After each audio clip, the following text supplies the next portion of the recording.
Hey guys, I'm HP. This is Dr. Pink, and today's topic is smooth jazz or jazz guitar secrets speed. What are we talking about today?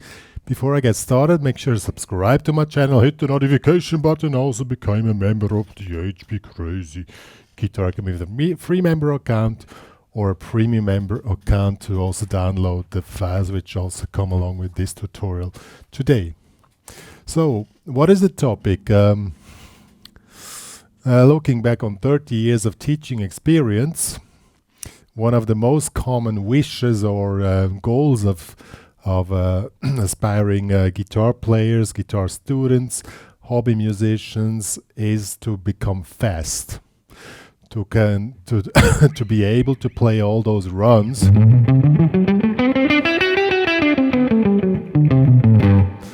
And that's basically one of the most wished goals which people have. But also from my personal experience as a teacher and online instructor is that many complain that it's a hard task, or that they fail, or they want to give up and stuff like that. And this tutorial today will give you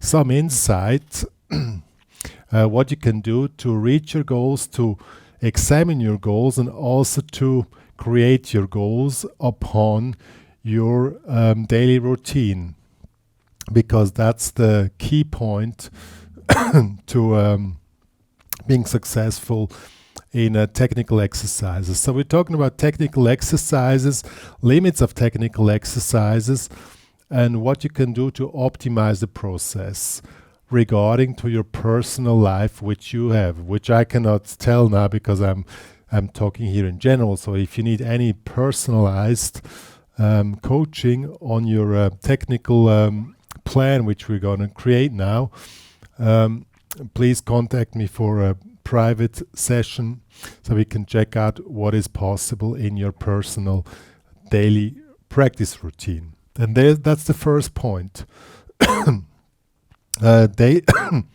Technical exercises. This tutorial gonna be first a general block where we talk about the concept. Then I show you some exercises and how you can optimize them. And these are gonna be basically the two blocks. So first point is, before we get started with the real exercises, is face the reality. What exactly does it mean if you want to play those runs?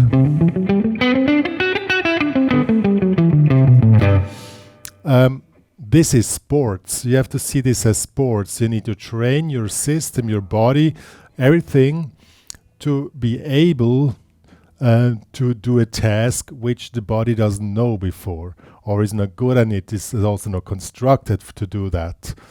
And that's basically sports. And depending on your personal goals, daily training is in fact required.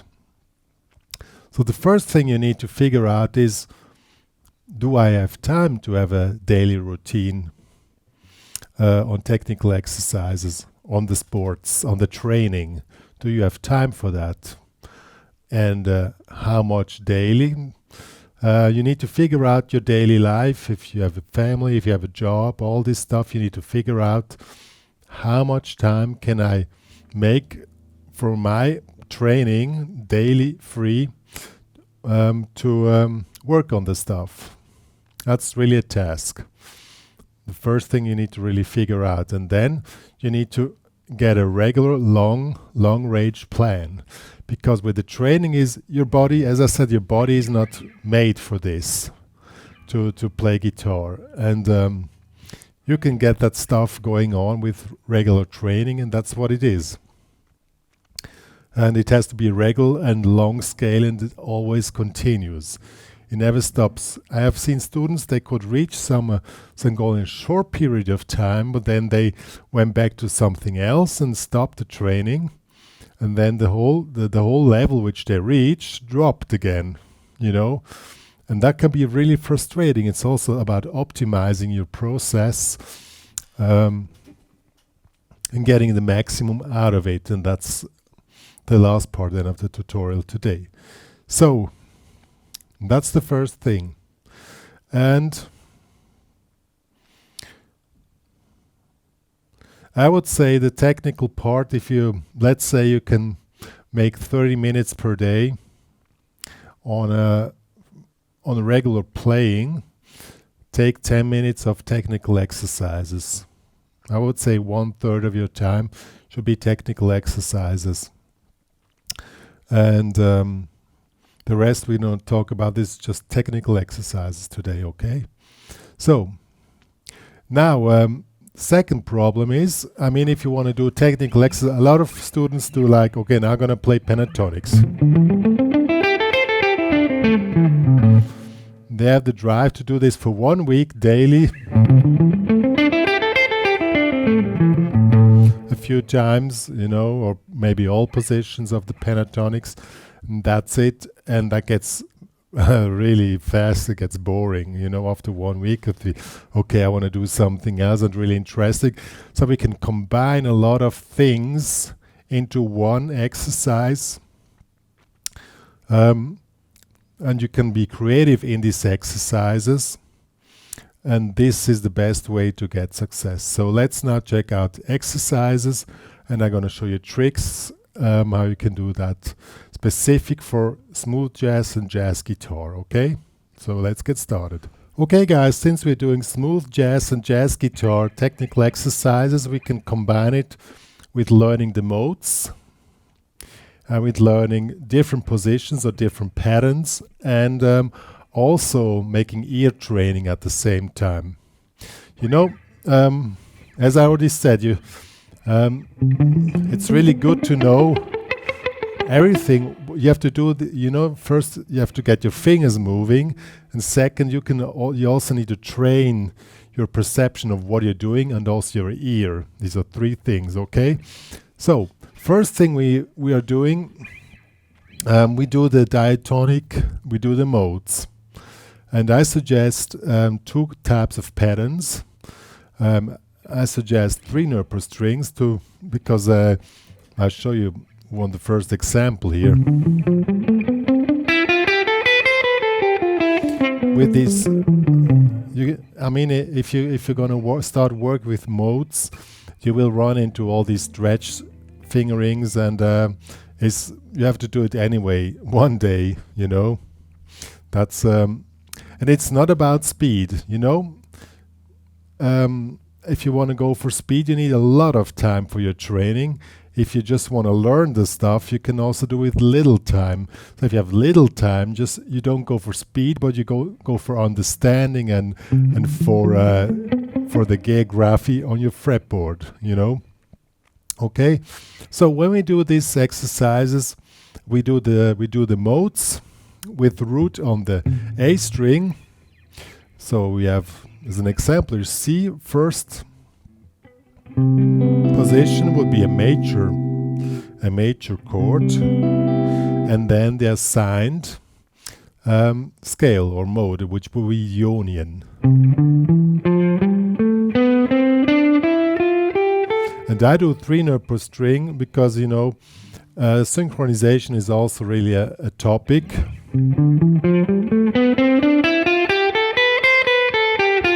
So you also need to make a proper synchronization from left and right hand in order to really get speed. And really, you don't need to do it slowly, but really try to figure out what you're doing, okay? So when you start here, first pattern, C Ionian. Also, you can work out the interval 1, 2, 3, 4, 5, 6, 7, 1, 3, 4, 5, 6, 7, 1. So these are the intervals. Because if you want to switch from this position, Ionian, for example, to Mixolydian, which would be 1, 2, 3, 4, 5, 6, flat 7. And then you have in the same position, you can switch between Ionian and Mixolydian.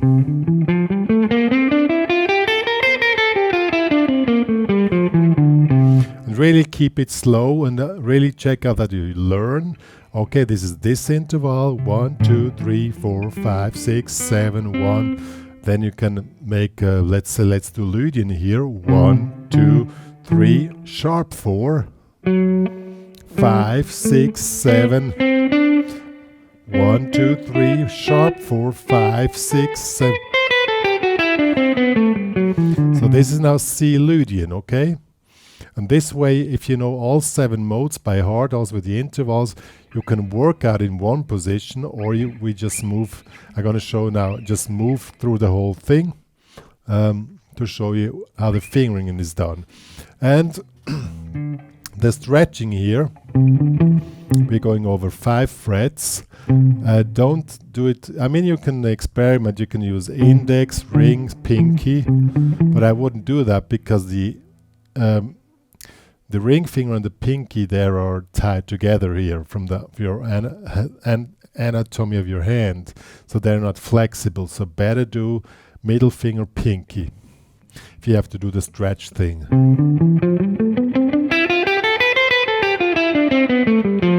So that will be C Ionian, okay? Then we go to the next one, second position, D minor 7. Here we have Dorian, 1, 2, 3, 4, 5, 6, flat 7, 1. Next position will be E Phrygian. And the intervals 1, flat 2, flat 3, 4, 5, flat 6, flat 7. We'll also learn the intervals at the same time, okay? Next position will be F Lydian with the chord.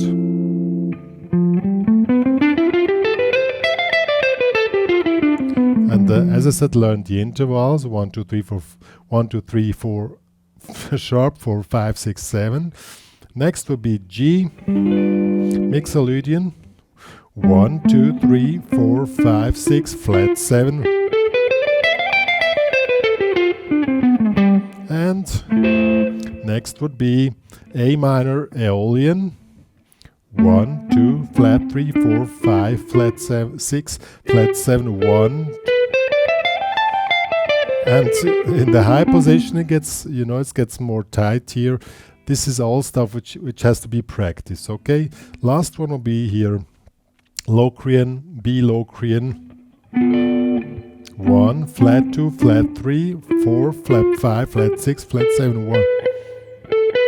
And then start, oops. And also here in the high position, back to the first one, C major 7.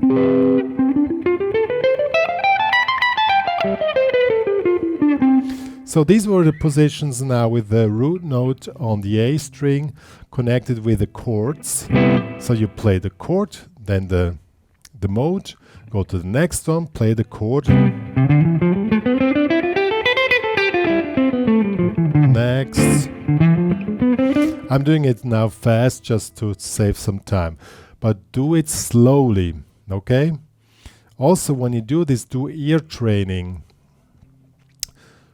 You can do ear training like this. You start with the first one, next and try to sing the next note first, because one of the most common problems many students have, they probably have fast fingers, but they don't hear what they're playing.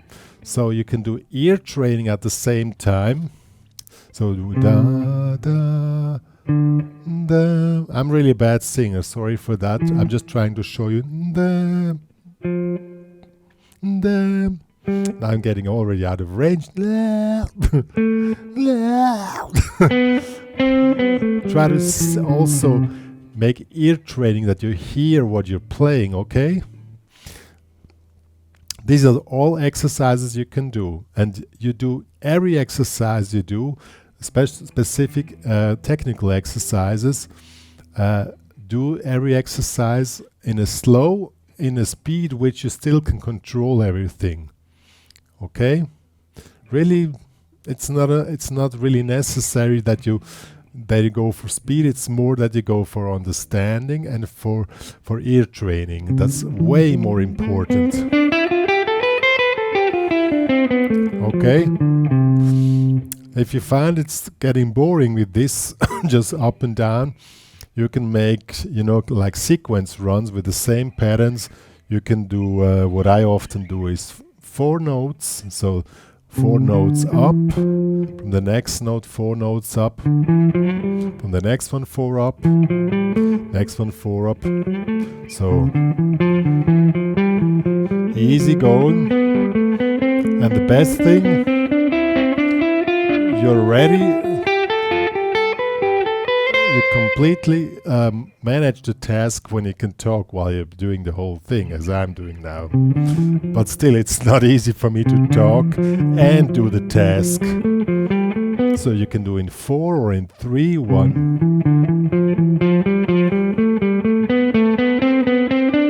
And so on. Or what I'm currently doing is in 6. So 1, 2, 3, 4, 5, 6. And opposite.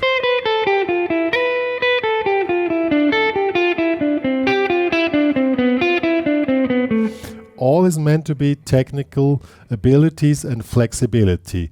We're not talking about speed. Speed will come anyway, you know.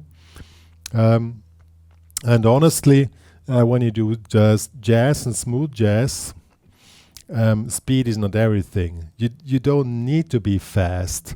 And I'm going to talk about this at the ending, okay? But this is now just a training for your body, that you can do all this stuff, okay? So this was now the patterns with the root note on the A string. Then you do the patterns with the root note on the E string. So you have 2 different types. I work only with these 2s. And now we have the same thing with here in G major 7 chord, same system again, and then Ionian.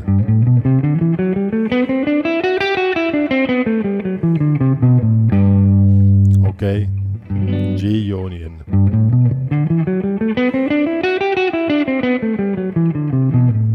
Same thing again with the intervals. You can also do ear training.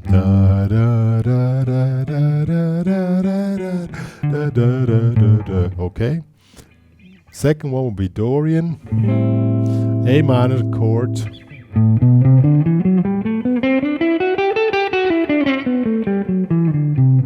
Third one will be Phrygian, B minor 7.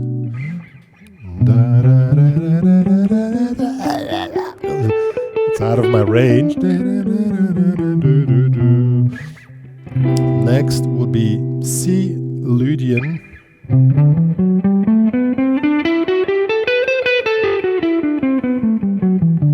Next would be D7 Mixolydian. Only till here. Next would be E minor 7 Aeolian again.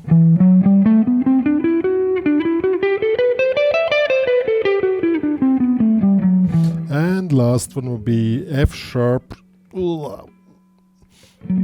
Locrian. This chord is the F sharp minor 7 flap 5.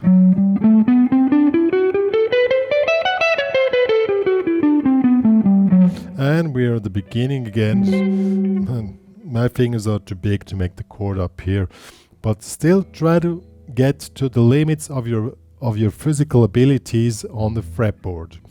But do it slowly. Don't stress it up, because as I said, speed will come. But don't push it too hard, because you always have a chance to get an injury when you put, like in real sports.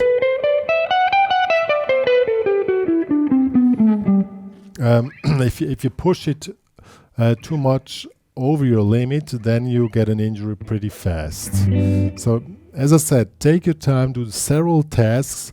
Always make at least 2 repeats of each exercise in order to gain abilities on them, okay? And here the same thing, you can do sequence in 3, sequence in 4, sequence in 6, or what you can also do intervals, like let's try it.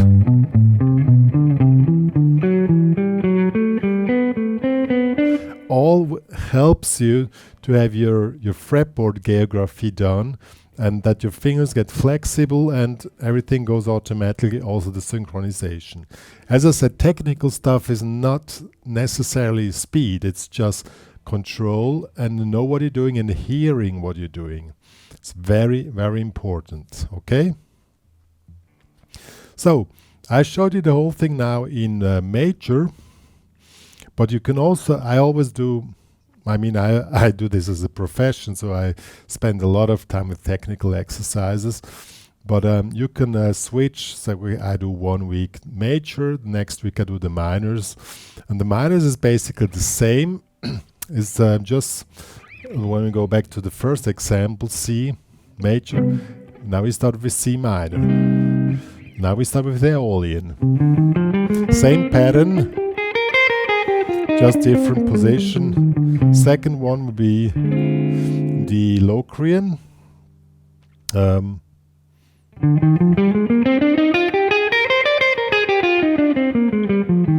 And here we have E flat major 7. Third one will be Ionian.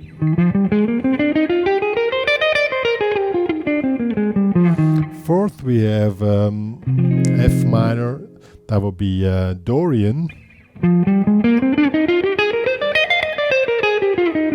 But now we have the big difference. Here where the Phrygian is, they will be the D minor, G minor. You can do either Phrygian. Now remember, we had the intervals 1, flat 2, flat 3, 4, 5, flat 6, flat 7, 1. Or we do Phrygian natural 3. Then you just, instead of a flat 3, you make a 3. Okay, 1, flat 2, 3, 4, 5, flat 6, flat 7, 1, flat 2, 3.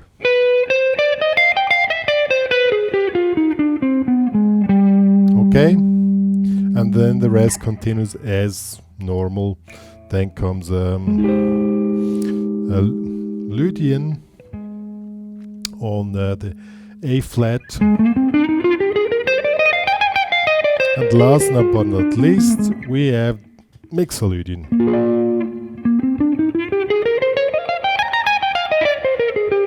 And then we are on the beginning again. Okay. And you can do the same thing also with root note on E string. You just switch 1 Aeolian, 2 Locrian,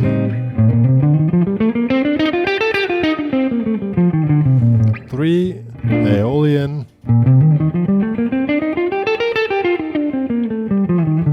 4 Dorian,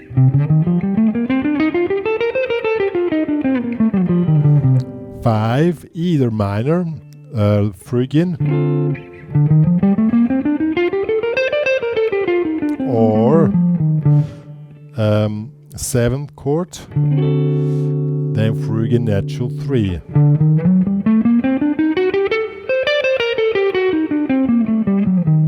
Six Lydian, 7 Mixolydian, and dominant 7 chord.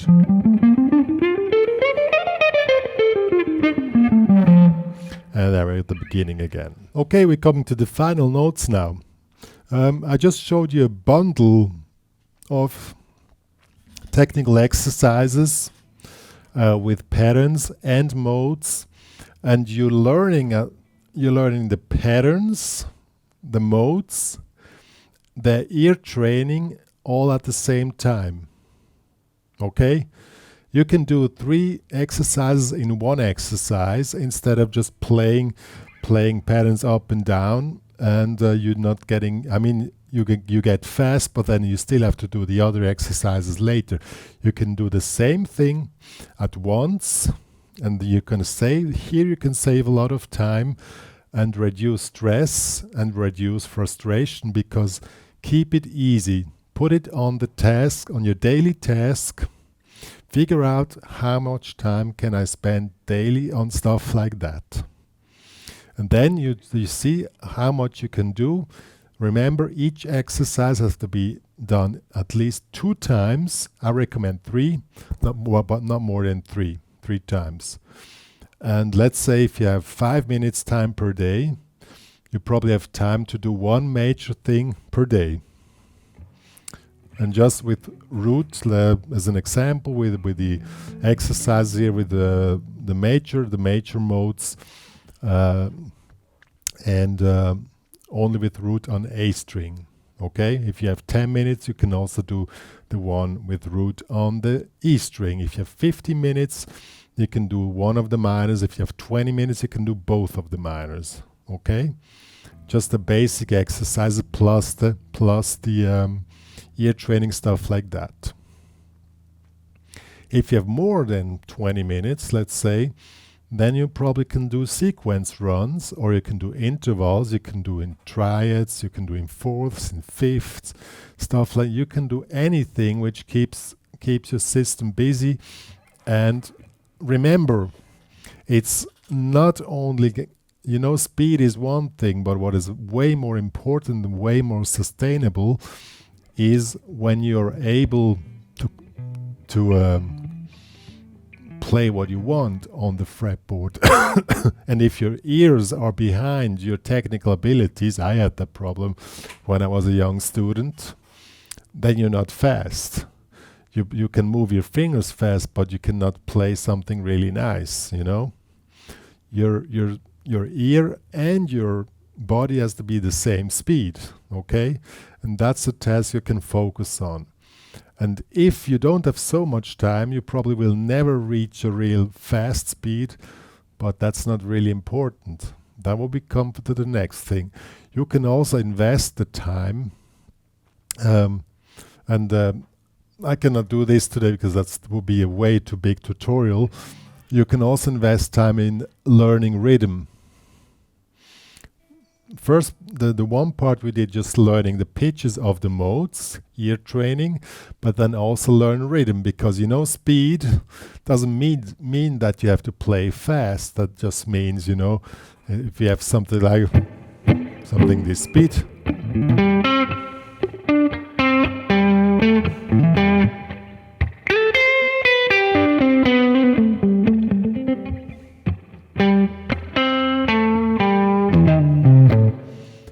that you can play stuff on a track which is faster, but you play really precise. You don't have to play many notes to sound fast, but you have to be precise, and that will be the next thing you could do instead of going really for, because this is sustainable stuff. If you learn rhythm, this is something you always can use. But when it comes just to pure speed on the fretboard, and I can tell in this moment, I also need to accept that some things take me way too much time for only little effect. Because as an example, sweep picking or stuff like a really fast picking stuff, which can be cool. But it's not necessarily a task which you need to get if you just want to enjoy music. You know what I mean? So figure out what you want, how your time management is, and then put in realistic goals. And this will lead you one day to a level which you probably never dreamed of, because you never gave up, because you always enjoyed the ride. I wish my teacher would have told me that, but he didn't. He just said, you're not fast enough. Okay, then practice more. And honestly, I once had really fast speed. I had a tab, I had a index 60 notes on 200, But when I recorded myself, I didn't like what I heard. Then I noticed, okay, I enjoy the long note. This is also something which keeps you away from frustration.